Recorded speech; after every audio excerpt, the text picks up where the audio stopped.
All right, Ami, thanks so much for joining me. Thank you for having me, Scott. I appreciate it. So I guess, I just want to start off with a bit of background. Tell me about yourself. Where'd you grow up? How'd you first get interested in comedy? And what are you up to these days? I'm a native New Jersey boy. I actually spent most of my professional life as a musician. Okay. For the last 10, 15 years, I have been making music for film and TV. I started playing the bass guitar in high school, and I've always been a singer and played in bands in high school and college. And then I went to the Berklee College of Music for school, where I studied music for film and TV, and then spent 2 years in New York writing music for television commercials that eventually took me out to LA. Okay. When I was in LA, that was in around 2011. Yeah.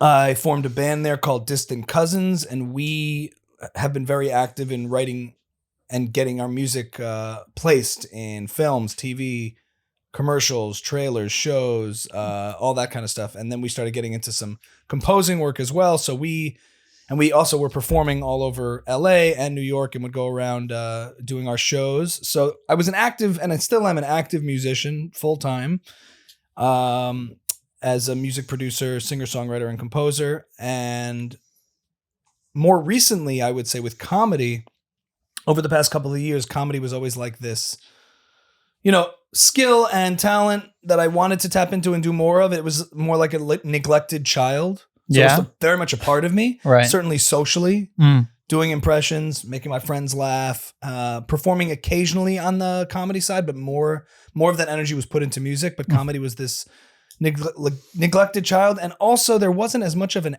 outlet for it. Yeah. So for music, I was making records, I was putting stuff out there.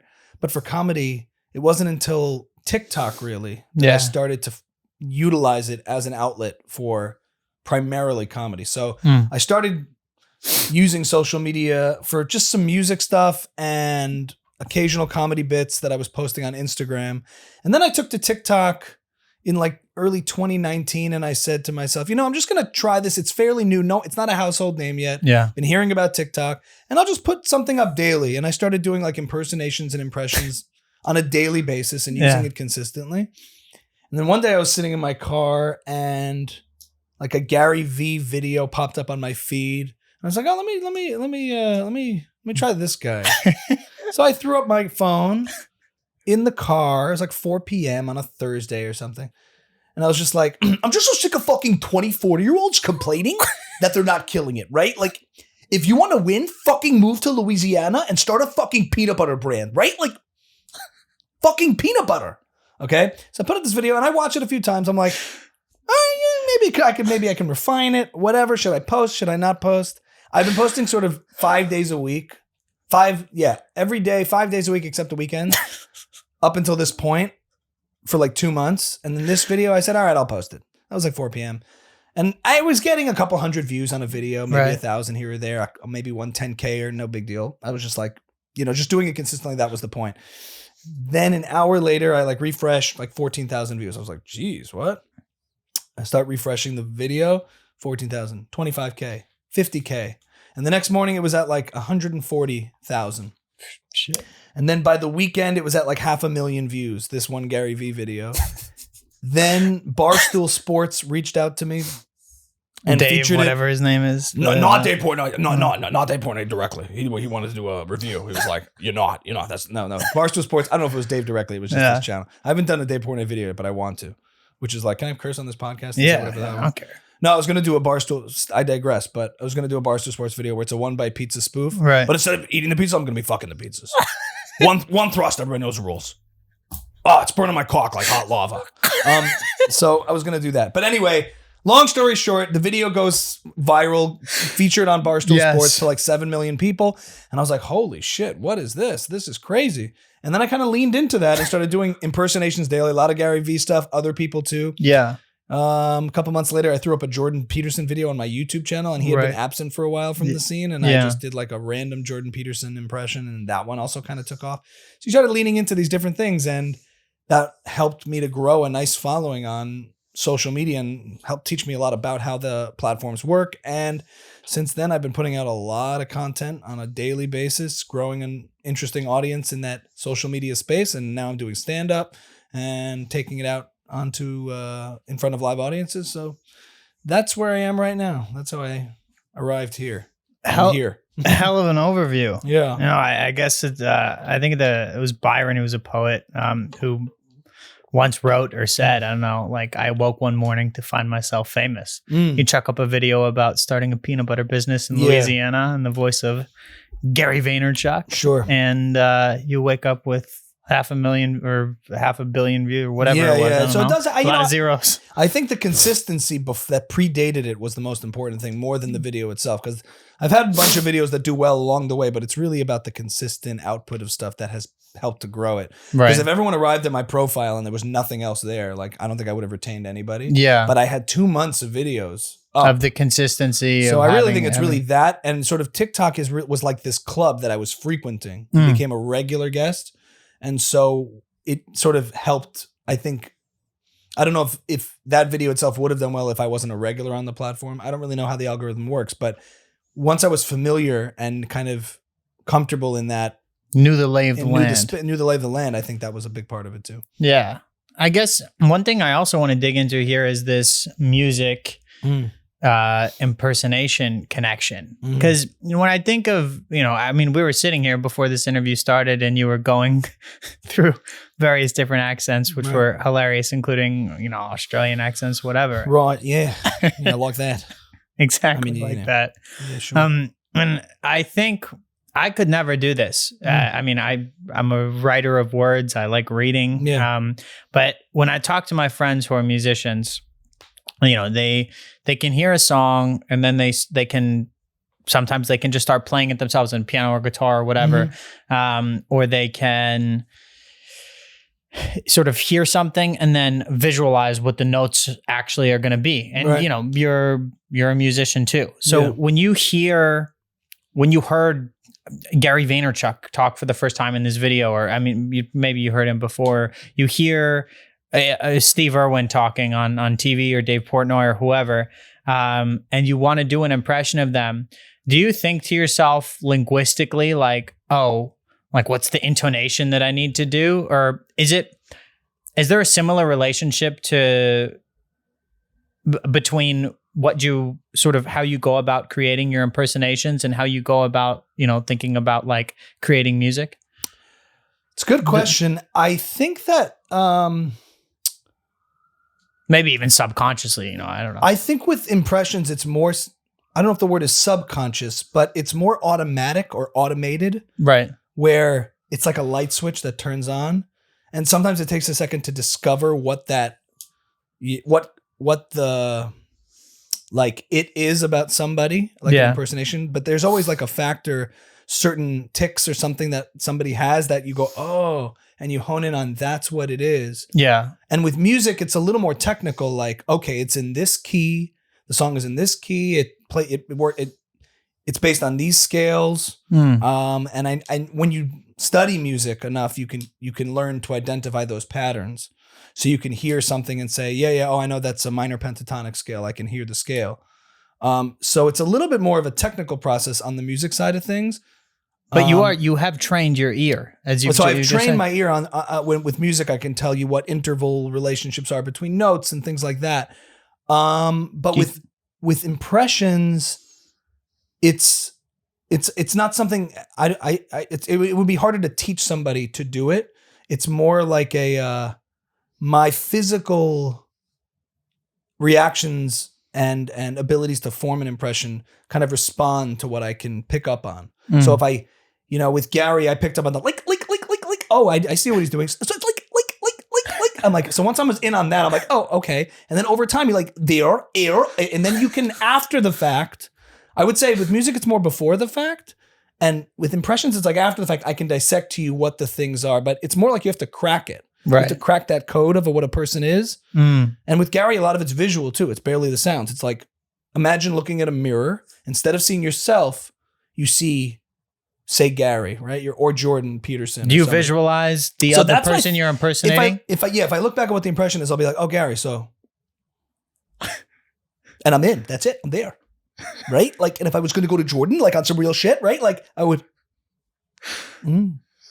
Yes, but my face already is mimicking what I, in my inner self, inside, it's like, well, I see and identify with a persona that's reflecting back at me in various presuppositions across time, so it's like, and then there's Mellow Jordan, where I simply detest that. But I see it and mimic it, and it informs every bodily movement I can bloody make. So, and if there was somebody else, I don't know, like, and then it's like, crikey, like, I can just get into Crocodile Hunter. But I remember that. Wow, look at that. And, if you were going to go to Dave Portnoy, socks got fucking rocked. So you go to certain words. You watch Impressionists, they always anchor to certain words to snap them into it. Like Gary's like, okay, like, ultra real shit, like, for sure. And sometimes the impression over time gets a little more integrated. Right. Where you can be more lax with it. More loose. Say whatever the fuck you bloody want. You can kind of make it your own. Yeah. And then you exaggerate it a little. So that's sort of the process with impressions, where it's not like you're just trying to figure out note for note what's going on. But it is, I'm sure there's a similar part of the brain working here, especially with identifying pitch, timbre, intonation. There's a melodic component to it. And it's almost like music. It's instantaneously meaningful. So yeah, that's what I would say. Yeah. So whoever it is, there are certain things then if you can't figure it out, you have to sort of start to get technical. Like, what is it? Oh, the tongue is wider. Right. You'll watch footage, you'll rewatch it. I'll look at it again if I'm trying to get it. I'm like, well, what is it? If a person really strikes me as imitatable, I'll be like, sometimes I can crack it, but sometimes I'll be like, oh, what am I getting wrong? When I listen, I can tell where it's like, oh, that's not consistent with how they would say it. But it's, I don't know, give me an example. I don't know. Oh, I have a few scenarios we'll go over later. Sure, but like, I don't know, intellectual dark web people, Bret Weinstein, like I noticed he would say like, we need to be careful. Bret Weinstein would always talk about, but we need to be very careful. And there's a way in which the word's round. And I know exactly when I hear careful, you watch his lips, you place the face, tongue goes wide, and there you have Bret Weinstein. And it's deeper, obviously, with intonation. Eric Weinstein's a little bit of that like weird flamboyant sort of thing. Eric is a little there, and Sam is very mellow. And well, so there's speech patterns, there's timbre, pitch, But the anchors, this is interesting. It's like if, Chris or our lovely cameraman or anyone else is like, oh, hey, Ami, impersonate this person. It's like, in order to go on command or to be able to like whip it out, there's sort of like interesting choice an anchor thing that that sort of gets you into game mode. Right. Like now we can go from here. It's like the starting point. Right. And then you're in character. Sure. Some people are more immediate, and there are some people you could say a few words, but it's not fully integrated. Like you can say that phrase. Words or gestures or facial whatever. To me, it's like a certain phrase of the song, but you can't do the whole song or improvise over it quite yet because you have like a certain thing you can do. But you get better, obviously, over time. You get better with it, sure, and you get more integrated. You can be flexible, and then sometimes your impression takes on its own persona on its own. Yeah, you have your own version of it. That's like very a derivative. It's like its own unique character that it's still based on this person, but the exaggerated form of it, which is different. Yeah. It's like shadow, whatever. Yeah. I guess. Do you ever watch like game tape of yourself? Like watch your own impressions?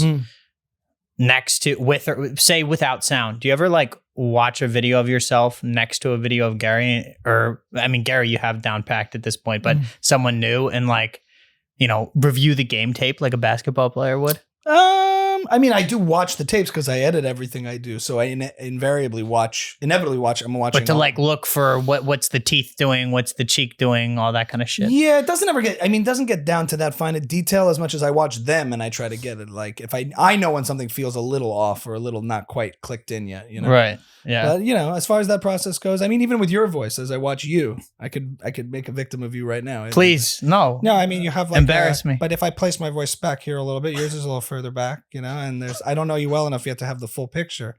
But there's if I'm just getting a little vibe, there's something there, and well, yeah, it's there's kind of it's fetal stages. I don't really have it. We've only been speaking for about 20 minutes and little smiles and gestures and okay.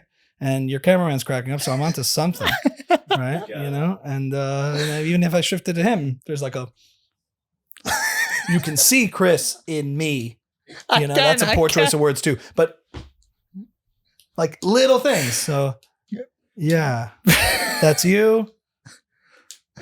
And so it's barely the words almost. It's barely the sound. It's because so much of a person is just the essence. So if I was shifting essences, if I was you, it'd just be like, and Chris sees it, and if I was Chris. So anyway. Try not to laugh. Yeah. But that's interesting. You bring up an interesting point that so much of a person is their essence. There's so much communication we give off that is nonverbal. I mean, riding the subway, there are unspoken rules. When you're on a date, there are unspoken rules. It's like we communicate so much non-verbally. Sure. And I guess you have to be particularly, we're all hardwired to be attuned to that. Yeah. I've seen people do my impersonation of a certain person, say, or like they're trying to do it, but they're just they're trying to impersonate you impersonating someone else. So it's like, they go like, they do like the thing, but they don't integrate like the.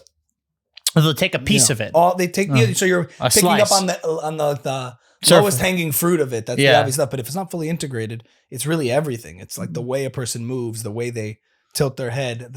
We pick up on, as human beings, the most subtle of things. Yeah.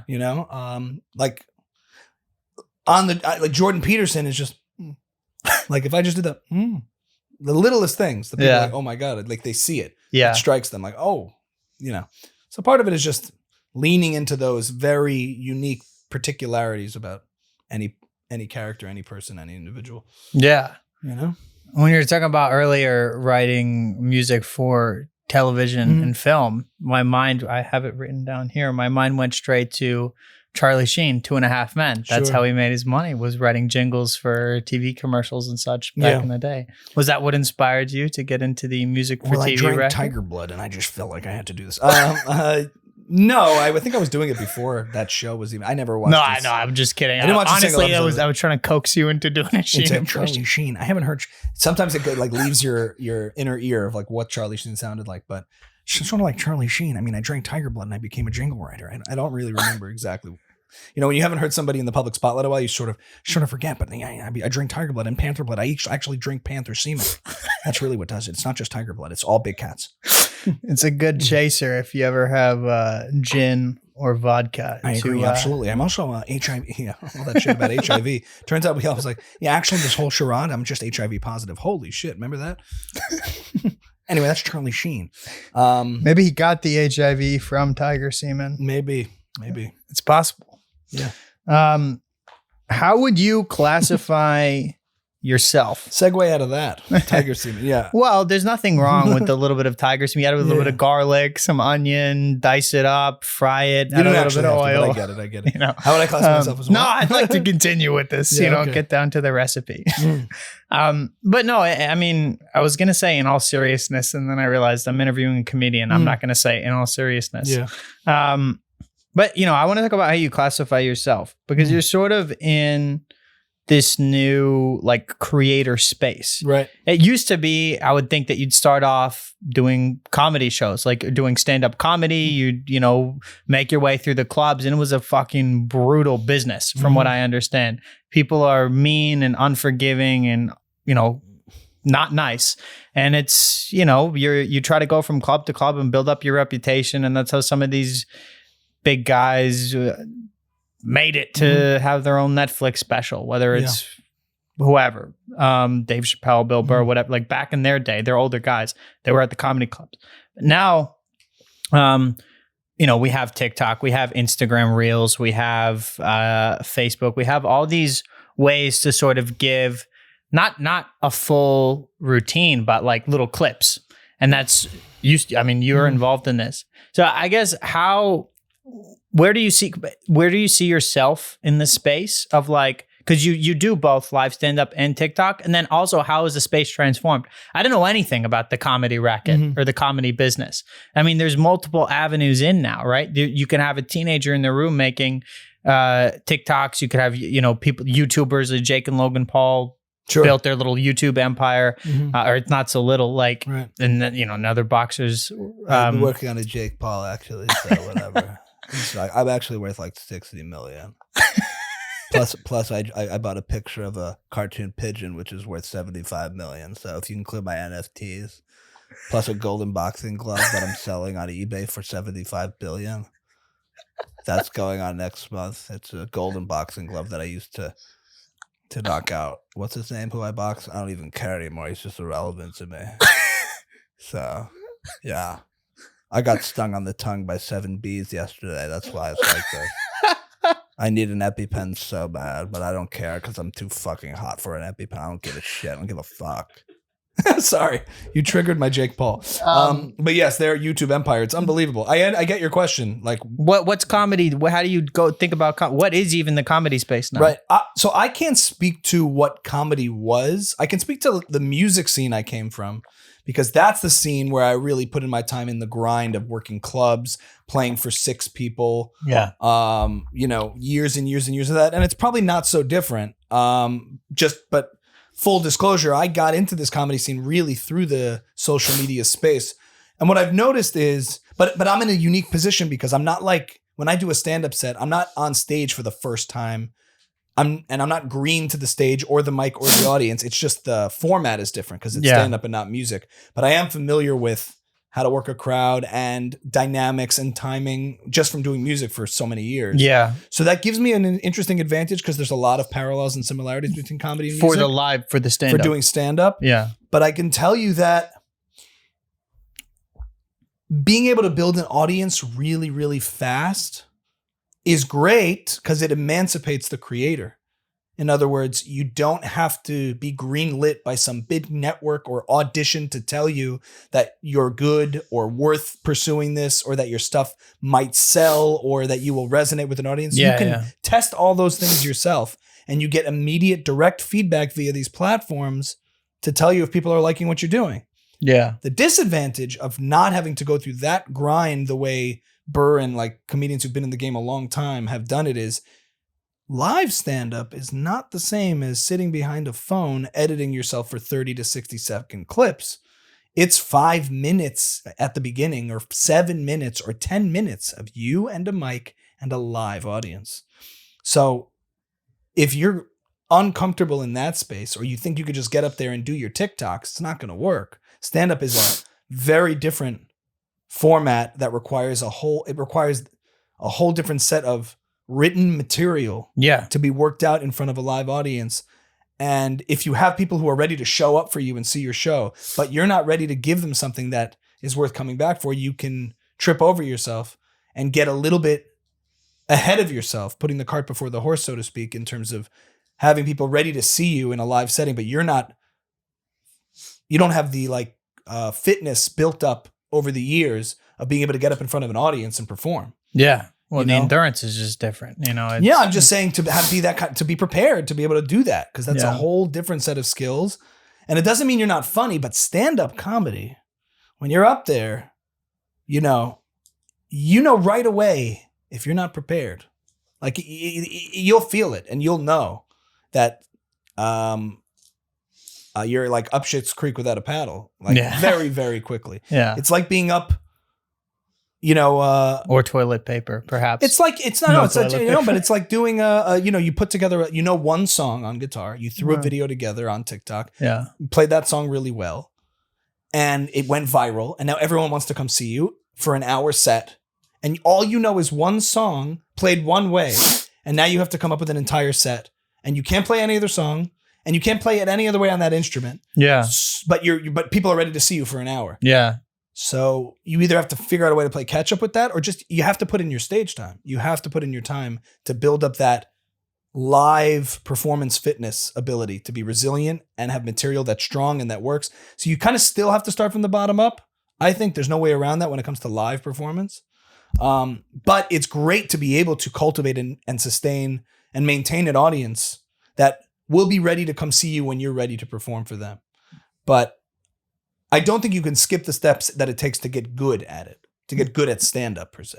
No, not at all. But I mean, I'm sure there's plenty of teenagers in their room who are viral on TikTok. Yeah. And I met some of these, internet celebrity, people with tens of thousands of followers who in real life are fucking weirdos. Right. Like they're very awkward.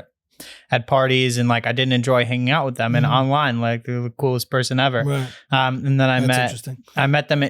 But anyway, that's sort of a sidebar. But you asked me how things have changed, and I think one of the things that's interesting is like the fundamental shift is the ability of the independent creator to not have any gatekeepers in their pursuit of building up an audience that will tell them if what they're doing is resonating with that audience. And they can build that audience, and it takes a lot of work and a lot of hours and a lot of time, but you can do that. And I was watching an interesting debate between Tim Dillon, who's one of my favorite comedians, on Joe Rogan, talking about what comedians should be doing now. Because for a long time, it was the process was you go to these mics and go to these clubs in New York or whatever, and just keep working it.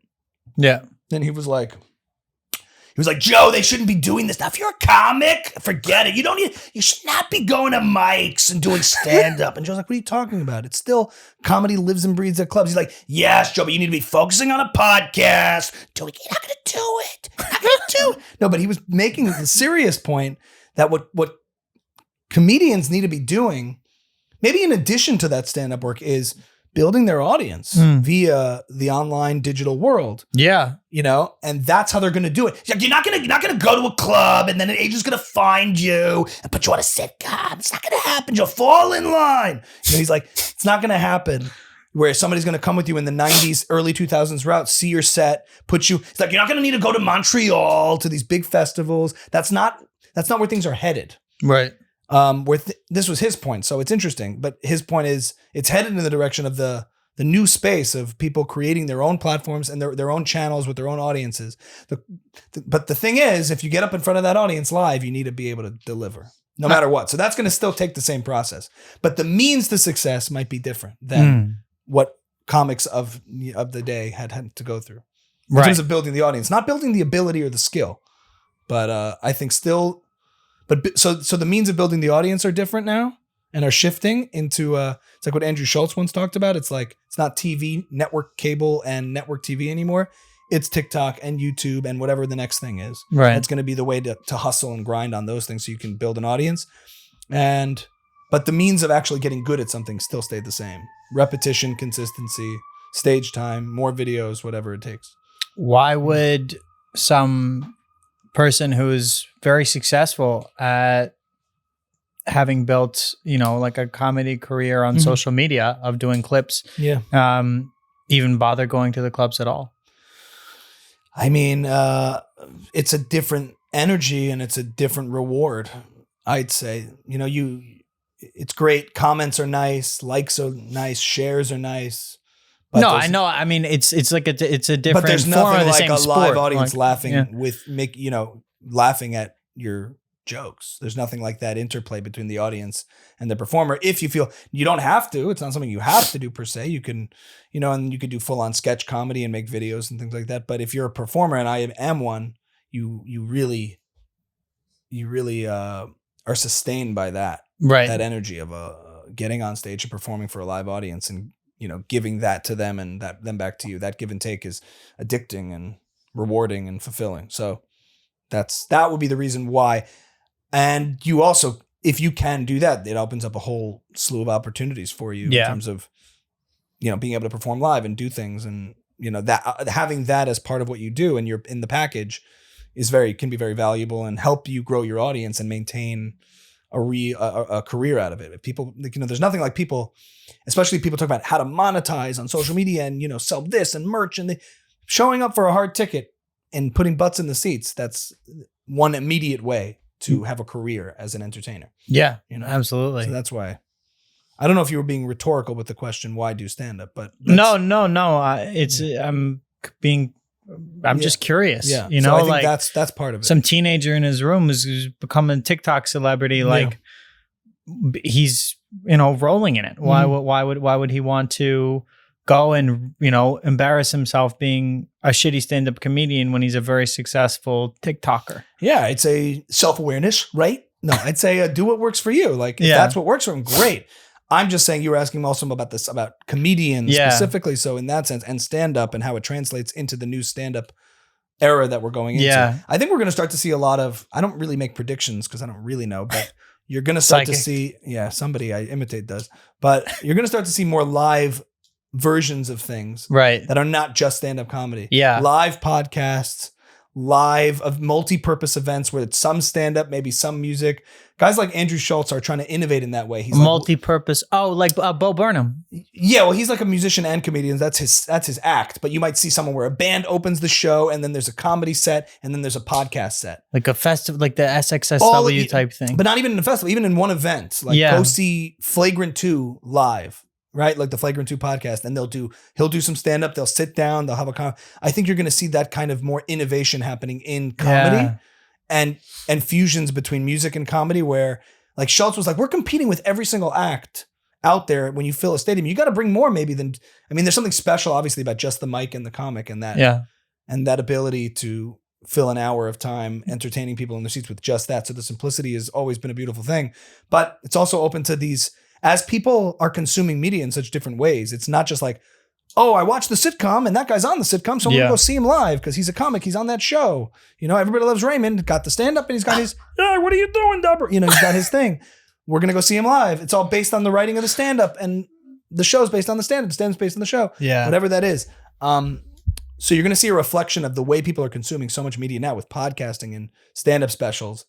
I think you're going to see a fusion of that. I think Impulsive, I saw clips, they did a live podcast, and they're going to probably do more of that. It's a great moneymaker, and it's a great way to give your audience more of like a personal experience. It's exciting too. It's sort of, you think of like, I don't know what point in history this happened, but it's like a talent show almost. I remember in grade school, you call up, one kid would play the clarinet, then another kid would be, juggling, whatever. And then, it's like, because we live in this age of atomization where people's tastes can be extremely niche and extremely tailored to all these different things. I'm sure this will play out in this too. It's like you can choose what kind of comedy music combination you want. Right.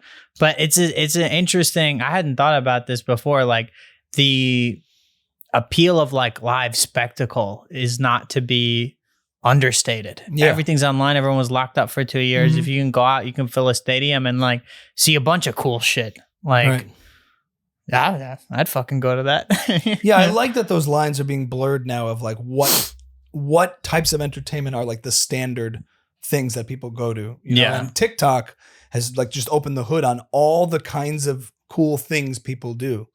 You know, like you said, it's a talent show. Like TikTok, the reason it was so cool is like it's pure internet at its finest. Like you're seeing not just dance videos in the early days, but then you're seeing like, all those weird things that were like, it had its own culture. Yeah. Like, facts you never knew about. And then it's like nostalgia and throwback videos, and then people compiling lists of just cool things. So that's why the experience for a lot of people was much more enriching than other social media platforms, which were just like duck face pictures. Like TikTok you had to make something cool to put it on TikTok. Yeah.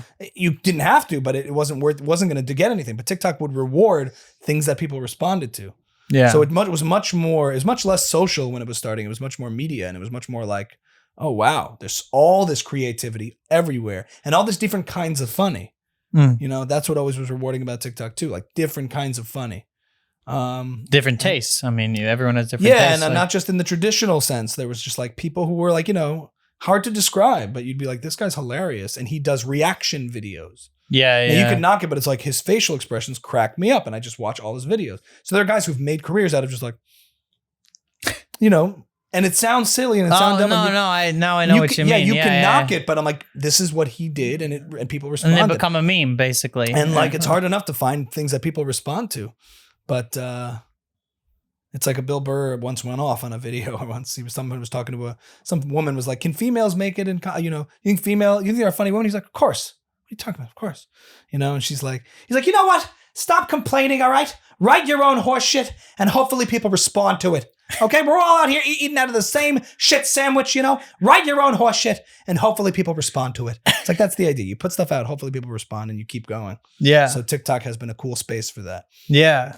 I mean, and I guess now there probably isn't a way to build a comedy career and not use social media. I mean, I'm sure there are like old guys just for fun who, make their way around the clubs in New York, and that's like their thing. They enjoy doing it. And then, they go home to wife and family and go to bed. Yeah. But now, like, if you want to build a career as a comedian, perhaps you don't have the option of not using TikTok and Facebook and whatever. It's like, it's a requisite element of, if you want to, you know, be doing the clubs and all of that, that's fine. But if you want to like get picked up, because as you described earlier, there's no like Tammany Hall anymore. There's no back channeling, backdoor deals. There's no like various factions of people that you have to please and doors you have to get your foot in and all of that. Like, well, the bigger entities get involved. Now you can see who is like picking up steam. It's all available, all the information. Oh, it's somebody's totally, hot and people can jump on it. So the entities that are bigger are there, but they really are watching for a much longer period of time to see how an artist or comedian, you mean like Netflix or whoever, anybody, even representation and managers and whoever it is that want to get involved, you know, they can see how you do on your own first, because you have all these channels available to you to distribute, market, and put out content and build an audience completely on your own without any funding or resources necessary. It used to be, hey, this guy, I saw him do a set. He's got potential. We're gonna invest in this guy, because there was no other way to test it otherwise. Just, you know, how would you know? But now you have the ability to broadcast yourself to a huge audience. So that's what happens. There's a lot of risk-averse wait and seeing on creators to see what happens before other people get involved. But I do see like people who've been in the game a long time, there's an adjustment where it's hard to adjust to this new space, because I mean, I can tell you from like the musician side, like making videos and posting them, I think for a lot of artists, musicians especially, and other kinds of creators, like especially and comics who've been doing it a long time, to them, video and especially social media is promotional. Yeah. They see it purely as a promotional tool, not a creative tool. And I think that's a big mistake. Excellent. They look at social media as the commercial. And I make the point a lot. What I discovered in using TikTok for comedy was it's not the commercial, it's the show. It's like, oh yeah, it's so obvious. Make good stuff and post it. Like, it seems so obvious. But for a lot of people, they're like, hey, come to my show, playing at this thing. Then that's where the fun is. Like, come to my show or go check out my special or come check out this. That's where the good stuff is. It's a redirect link. And I'm like, oh, when people are using this stuff, they want to be entertained from right away. It's like, imagine if you told everyone to come to a club, you showed up and said, hey guys, thanks for coming to this club. I'm going to be doing something else there. You guys should come. People would be like, why did I show up here? So that's how they approach TikTok. The user is like, why did I show up on your page to be told to go somewhere else? It's like they want to be entertained there. So TikTok is the show, not the commercial. Or TikTok or Instagram or wherever, or YouTube. That's the ends, not the means, in a sense. And through providing that value to people to be entertained on your social media with stuff that's funny, interesting, or whatever, you're building that audience, and you've already given something without asking for anything. Oftentimes we're asking, the mistake is being promotional and asking, hey, I'm asking you to do something for me, but I haven't done anything for you. Yeah. So looking at it as a promotional tool exclusively is where I kind of figured out, oh, I'd been looking at it the wrong way for a long time. So in doing comedy and putting a lot of stuff out there and getting reactions, I was like, oh, well, the video has to be good. Seems so obvious staring at me right the whole time. But you know, especially with music, it's challenging because you've already made music and you want people to go listen to it. Like your art form is kind of done and you want people to go see it. So it's hard to think visually as a video creator, as opposed to the video just being a promotional tool to get people to go hear your music. With comedy, it's a little easier because the video is the comedy. You know, you're making a funny video and that is the piece of art that you've made. Yes. You know, so it does go hand in hand. Just from scratch. So it requires a more creative jump when you're making music and a band wants to go check it out, but you just have to take that jump and start doing video creation with a musical angle of like performing on camera. So how should the band do, if your song is already recorded and the album is pressed and ready to go? You would post like a clip of a song, but the song is already finished. But you have to sing it out of your asshole. No, I would just make good stuff on your page, and as people like your stuff, they will find your other music. Yeah. You know, but original stuff for your page? Original stuff, whatever. I mean, my recommendation would be, do stuff that when people come to your page, they're moved or entertained. You know, like put out, versions of your songs, different ways, playing it, performing it, other songs, cover songs, whatever it takes. Yeah. You have to find a separate voice that is your TikTok or Instagram voice. Yeah. Artistically. So people are they're independently entertained by that. Yeah, sure. And then they're like, I love this band. I'm going to go see them live. I'm going to buy their record. I'm going to do these other things. But if you just make videos that are about, go check out this single, go check out this, I'm going to be playing there. That's not compelling. Right. You know, every once in a while, sure, give yourself a, you know, I saw Ed Sheeran put out a video once where he said like, Instagram, I use it purely for promotional purposes. It's purely promotional. And I didn't buy that at all because I think he makes a lot of good content. He doesn't realize it. But it's not purely promotional. It's the opposite. It's emotional, entertainment value kind of stuff. You're making art. And he would say, I use it purely promotionally. But I don't think that you go to Ed Sheeran's page and you're watching a bunch of promos for his stuff. Yeah. But maybe that's how he approaches it. I can't speak to all his content. I don't consume that much of it, but I saw a video of him talking about it that way, saying the exact opposite point that I'm making. And yeah, Ed Sheeran's totally wrong. And I have the street cred. No, I mean, whatever. He's Ed Sheeran. He could say what he wants. But that point to me, I think is misguided. And a lot of people will take it that way of like, oh, I have to just promote on my social media. I think it's good too, because I mean, creating stuff is cool and interesting. And I like original shit. And a lot of people are focused on the followers and the growth. How do I get more followers? It's like, okay, but why do you want followers? What are they coming to see? You know, think about it that way. Like, how to get 1,000 followers in a month. We can get you to this level, 20K followers. Are you interested in getting 50K followers? And as like, for a lot of musicians, it's like, I've made this music. Sure, I would love all those followers to come see it. But it's like, they're coming first to your social media page. You got to give them a show. Like, all you know, the first step before any of that stuff, thinking about followers and all that and growth and all those things is, are you making good stuff every day and posting it consistently? Are you making videos that are a good watch for 15 seconds, 30 seconds, a minute, you know? And that's the challenge. That's hard. It's a really hard thing to do, to stay consistent and be a video creator. In terms of like just sheer originality, some of the research I did in college was on the rise of glam metal in the 80s. So like how Motley Crue came to be. And Dr. Bangin'. Is that them, right? That would be the one. He's the one that called Dr. Bangin'. He's the one that makes the bill. Sorry, keep going. You got me going. That's Dr. Bangin'. That's the one. Mm-hmm. Yeah, sorry. Motley Crue. Yeah, no. I sort of traced the origins, I guess, of Motley Crue back to like Little Richard, and then I went through Alice. I went to traced Little Richard to Alice Cooper to Motley Crue, and this sort of increasing theatricality of the musical. Like people, Alice Cooper was just chopping off heads on stage with a chainsaw, right?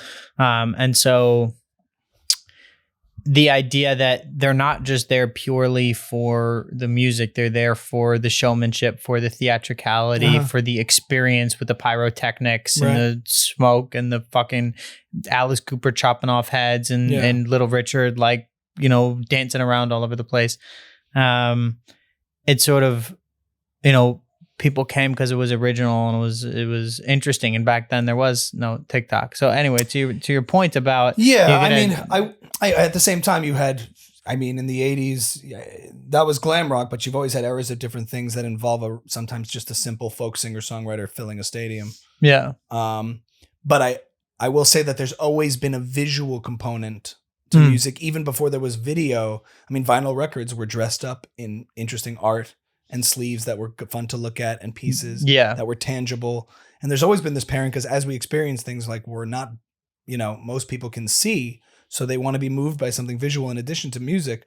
So the music on its own is obviously sufficient, but in terms of building an audience, there's the whole experience. When you see somebody live, you're getting everything. And then when you pick up there's always been merchandise, and there's always been logos and design and an aesthetic.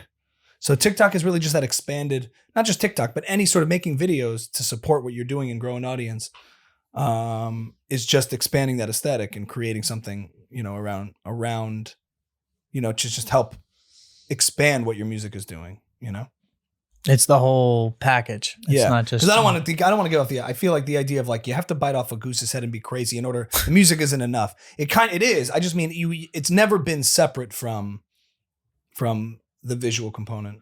But fully. Most of the I don't know. I happen to like at least some of Motley Crue's music. I do not like Alice Cooper's music. Right. I liked watching the videos. Right. I don't like watching porn, but or like torture porn. But Chris will edit that out. Yeah.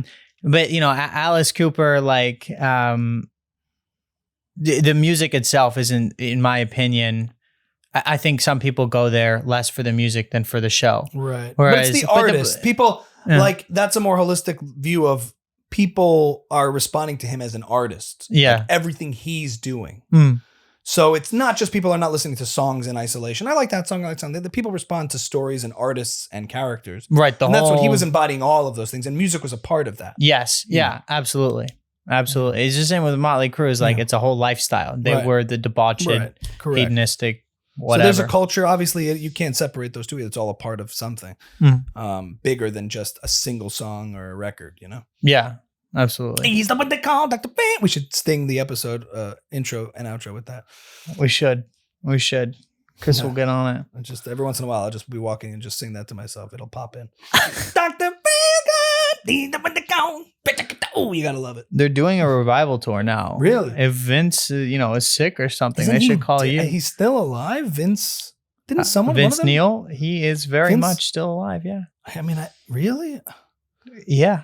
They're all alive. He had like a massive, like a lot of plastic surgery on the face, right? I remember like in the early 2000s, there were like TLC reality shows with like him, like, coming out of plastic like facelifts and all that stuff. It's possible. I don't know. Yeah, it was definitely him.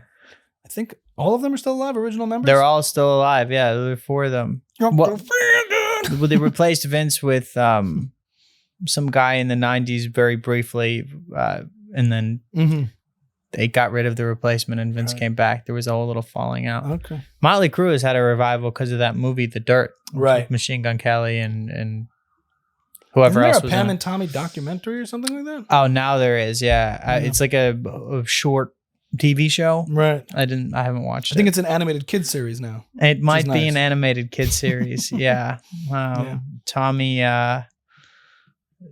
is a great role model for the children. Sure. They all are. Sure. They all are. Oh, man. How do you choose, or how do you go about deciding whose impression you're going to do? Like, do you have a little notebook and you like every time you hear something, you're like, oh, like maybe I'll impersonate him, or, how do you go about deciding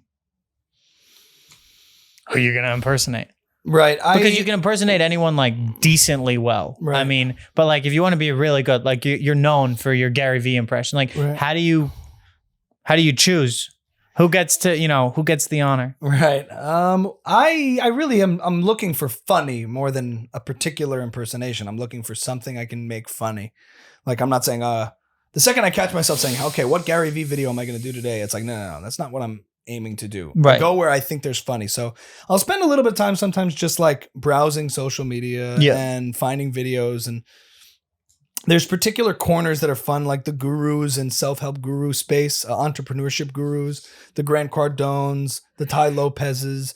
All that stuff is ripe with good ideas for parody. I do have in my notepad, like on my phone, tons of different people I can do. Yeah. So like if I'm looking for inspiration, I just need ideas. I've written down a ton of different things. Right. Anyone from Gary Vee to Judge Judy to Tony Robbins to all these different people.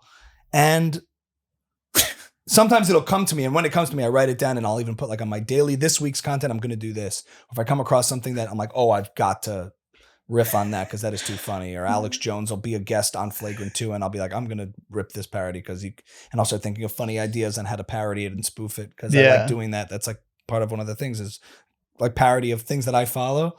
So like, I don't know. Gary Vee was just on an Impulsive episode and I'm like, oh, this will be an interesting opportunity. And I'll come up with ideas based on that. But I have written down like characters, bits, ideas, bits for stand-up, bits for sketch, long form sketch ideas that'll be better for a longer video. So I'm always writing down different things as they come to me. Yeah.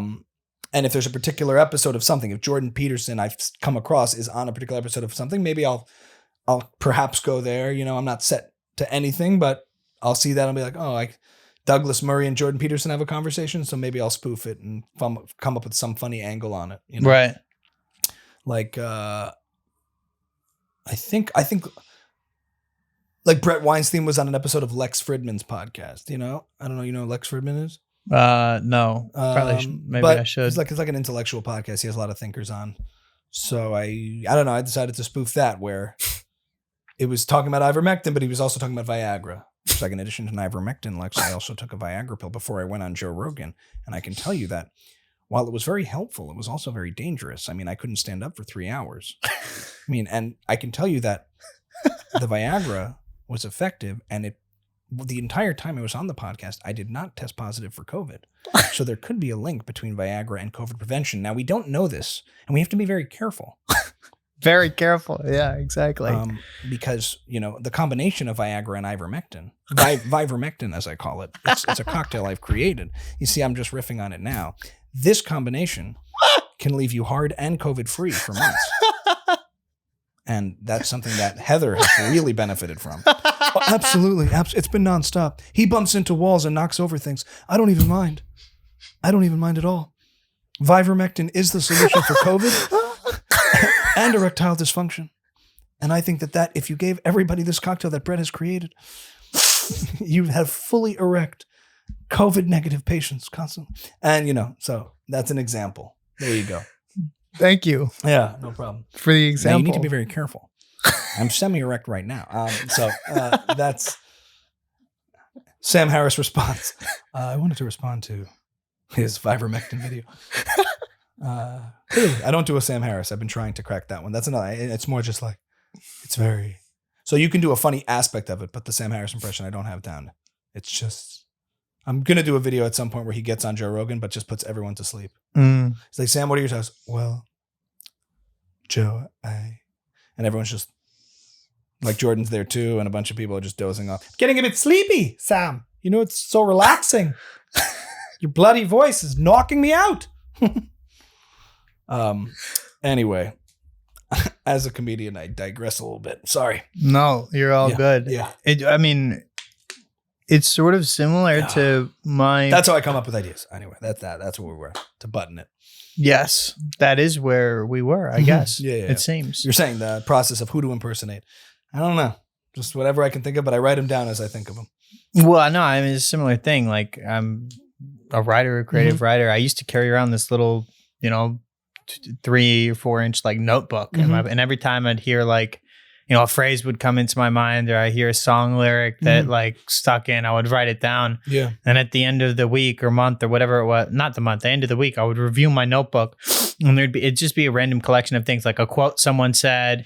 Like the other day, one of my friends said to me, "Life is simple. We just make it hard." I was like, fuck, like that is rather profound. Yeah. I write that down, or I write down like, sure, a song lyric, resonant ideas. Yeah, like the flip, because if you don't write it down, it'll be gone forever. Correct. So I do. I write down constantly funny things, or I voice memo a bit I'm thinking of, or an impression. If I clicked on the impression, I just like do the impression into my phone and be like, "This is what it is," like, and I'll do it so I can like cue it back later. Stuff like that constantly. Yeah, it's similar. There's no. It's not necessarily organized for me. It's just what pops into mind, and then it can be a great hook for an article or for a book or whatever. Yeah. So I've been doing that for years. Voice memos up the wazoo and notepads of different things, but I have it organized into like impressions, sketches, bits. I have like a Google Doc that I update all the time with bits that I try to add, and I've been trying to, as a daily regimen, just like write a little bit of stand up every day, just like expound upon a joke and just refine it, do those kinds of processes to stay consistent with it. Yeah, sure. Well, look, man, you're not a performing monkey, I think. I mean, we're all some type of ape. I know what's coming, but go ahead, yeah. Well, it's coming. It's coming. But I can't help myself here. I've devised a couple. You want me to take a Viagra? I get it. It's coming. I actually already put some in your LaCroix. I knew it. That's why I've been squirming around on this couch. Because I wanted to get that Bret Weinstein bit out of you. Vivermectin. It's called Vivermectin. Can we get Vivermectin for everyone here? Chris, could you fetch us some Vivermectins, please? It's a combination, and then you need to take some Remdesivir up your ass. It's amazing. Yes. So... Well, now that we're all sufficiently hydrated with Vivermectin, I was just thinking. I hope this doesn't get you flagged from YouTube, because I didn't say ivermectin. I said Vivermectin. It is. Well, it's a new thing. I think the pharmaceutical companies should probably pay us. You're going to get slagged with like, to find out more about COVID and erectile dysfunction, click this link. They're going to put all these disclaimers on. And then they're going to put, at the end of those medical commercials in the US. It's a joke, YouTube, a joke. Yeah. U.S. is one of the only countries in the world where you can put like TV commercials for medicine, and then they say all this horrible shit at the end. By the way, you complete. I know they don't do that in other countries, right? They can't do that. Like, anyway, after the Vivermectin thing, unfortunately, we might have to have Bret in his like soft-spoken voice say, "By the way, this might kill you." Oh yeah, the side effects for Vivermectin are being hard and COVID-free. Yes. Well, okay, Ami. What would happen if Johnny Depp went and asked Jordan Peterson for advice on his music career? Oh, well, I would say that,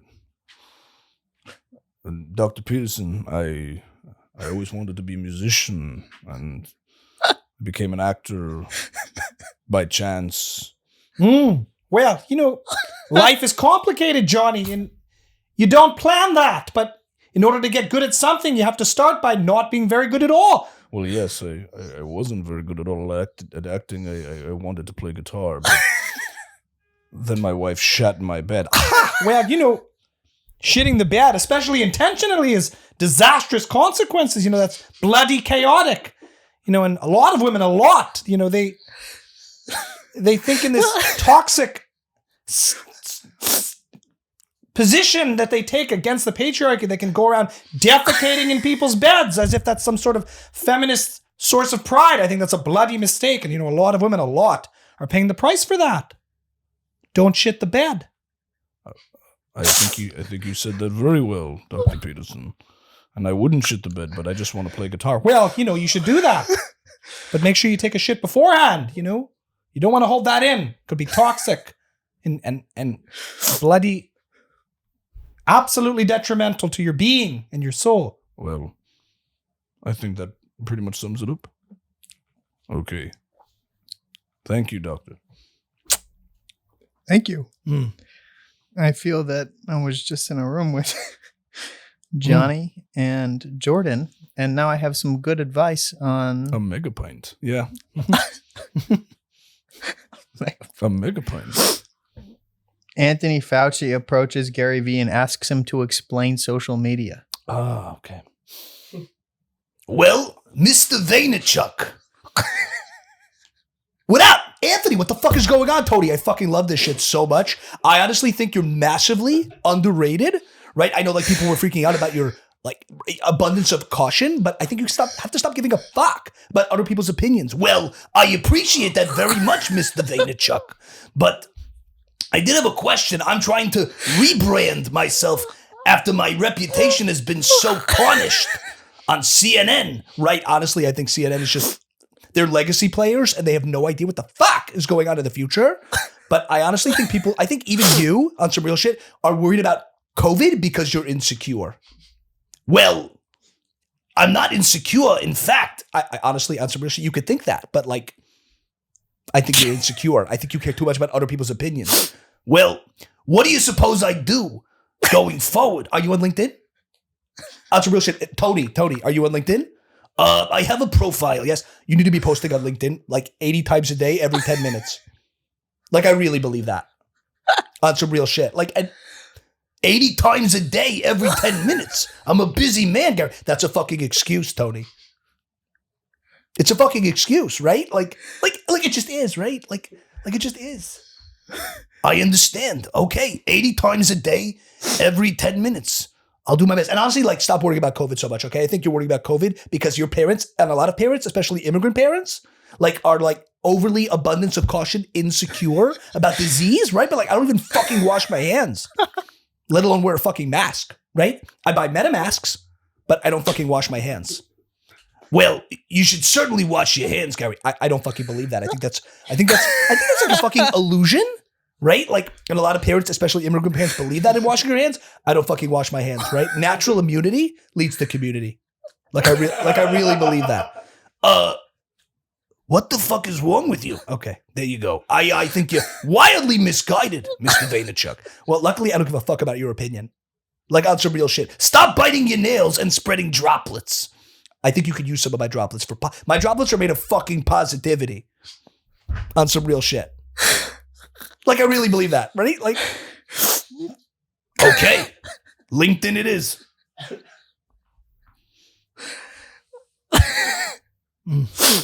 You ever run out of nail to bite, or you're not actually biting your nails? Well, luckily mine are so fucking resilient, they grow back in 2 minutes. It's always been like that. Like, that's some real shit. It's always been like that. Like, I bite it, grows back like a fucking tooth of a great white shark. Boom, reserves. Like it came back. I'm happy for you. I'm so happy that you're happy, right? Like, I believe in happiness so much. Like, I love every fucking human so much, but also in business, I'm a fucking assassin and I want to kill all of you. Like, I do. Like, I really want to murder you. I want to throw you out of the fucking window because I love you so much. And I think death is also just like an illusion. Like, I think I'm coming back after death. Like, I'm going to live forever. I'm turning myself into a fucking NFT. Like, on some real shit. I'll live forever in the metaverse. I don't know if it's going to be metaverse. Honestly, my predictions, metaverse is not, potentially slightly overrated, a little bit early. Like, I really believe that. But Garyverse. Vaynerverse for sure. Yeah. Who's your favorite comedian? Oh, such a good question. I don't know if I have a favorite comedian. I love so many different comics. I love in the moment, Tim Dillon is up there as one of my favorites right now. Mm. Were you listening to Tim Dillon before he was on Joe Rogan? That's not like a trick question. Like, no, I did the podcast. I probably was watching. I mean, I consume most of my podcasts as like YouTube clips. Like, I watch a lot of YouTube version, like clips of podcasts. So the first time I discovered him was actually at a show in LA. There was like a show called The Shadow Band Show, and it was Andrew Schultz, Andrew Santino, Tony Hinchcliffe, and Tim Dillon. And I didn't know who Tim Dillon was. My friend did, and my podcast co-host took me to come check him out. We kind of saw a little bit of his set, but he was kind of obscure then. He was unknown. Yeah, and like, but everybody murdered that night. And then I sort of dug deeper into Tim Dillon and Rogan. Also, I watched those episodes with him on it, but I was watching clips of his stuff and he was always just cracking me up. So I love his whole angle on things and his perspective is amazing.